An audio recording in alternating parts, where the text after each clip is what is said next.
How did a $3 billion US Navy submarine hit an undersea mountain?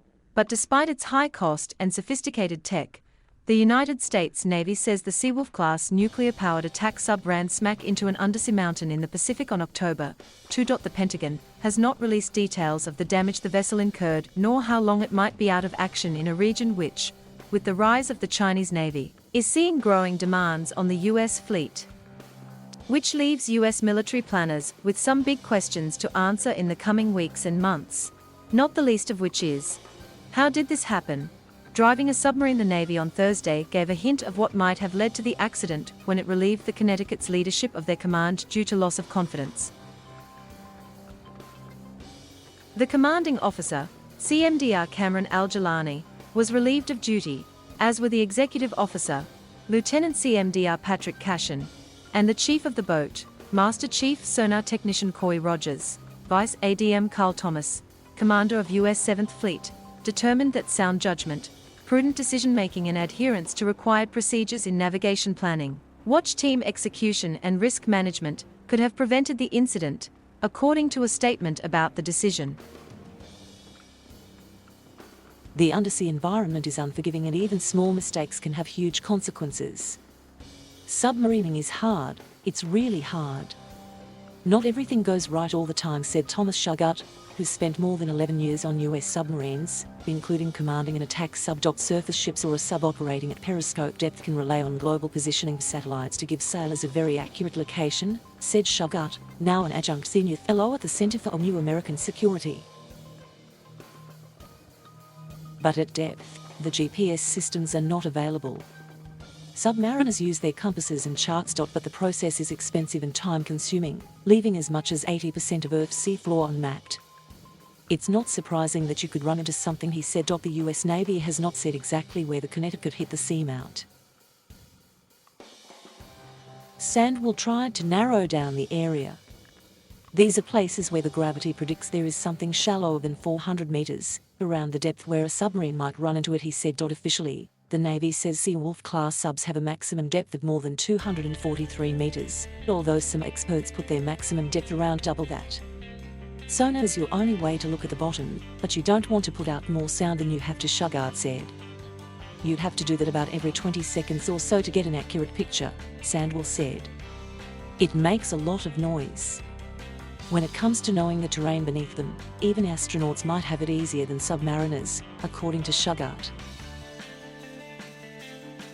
Basically, the surface of the moon is better charted than the bottom of the ocean, as he said. A history of submarine groundings. The USS Connecticut isn't the first US Navy sub to be involved in an underwater collision. On January 8, 2005, the USS San Francisco, the Los Angeles-class attack submarine, struck a seamount about 350 miles south of Quad in the Pacific Ocean.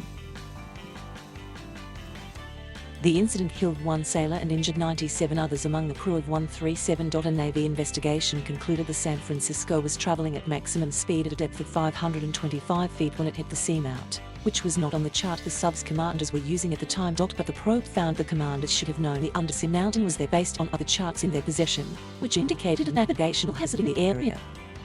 If San Francisco's leaders and watch teams had complied with requisite procedures and exercised proven navigation practices, the grounding would most likely have been avoided, the Navy report said. Even if not wholly avoided, however, the grounding would not have been as severe and loss of life may be been prevented. Other incidents have been less serious but illustrate the difficulties of maneuvering subs even in familiar waters. For instance, in November 2015, the USS Georgia, an Ohio-class guided missile submarine, struck a channel buoy and grounded as it was returning to port in Kings Bay, Georgia. The 18000-ton, 560-foot-long sub sustained more than $1 million in damage and its captain was relieved of command.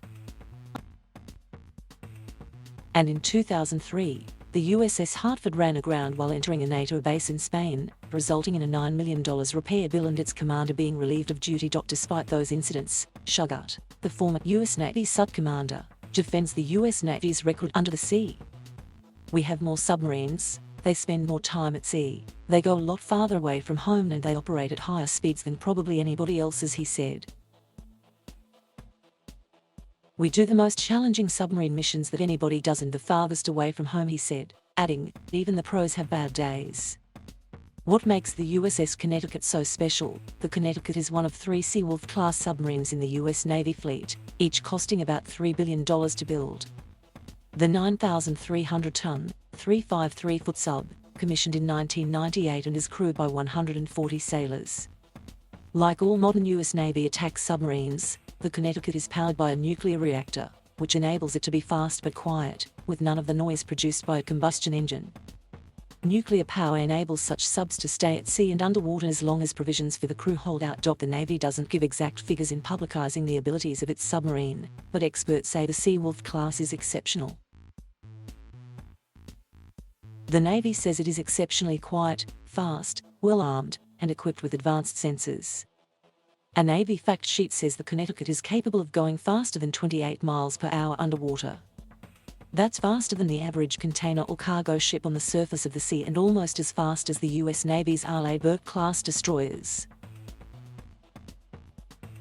And despite being more than 20 years old, it's also technologically advanced with updates to its systems performed during its service life. Though the Navy doesn't give details on the missions its submarines undertake, the 3 Seawolf-class subs are thought to be important intelligence-gathering assets, especially in shallow environments. Their missions include surveillance, intelligence collection, special warfare, cruise missile strike, mine warfare, and anti-submarine and anti-surface ship warfare. Electric Boat says. With no combat taking place in the South China Sea, the focus of the sub in the current environment is likely to be in intelligence gathering. And that's why China is paying close attention. Questions from Beijing following the collision. Beijing has accused Washington of not being forthcoming about what happened and how it could affect countries around the South China Sea.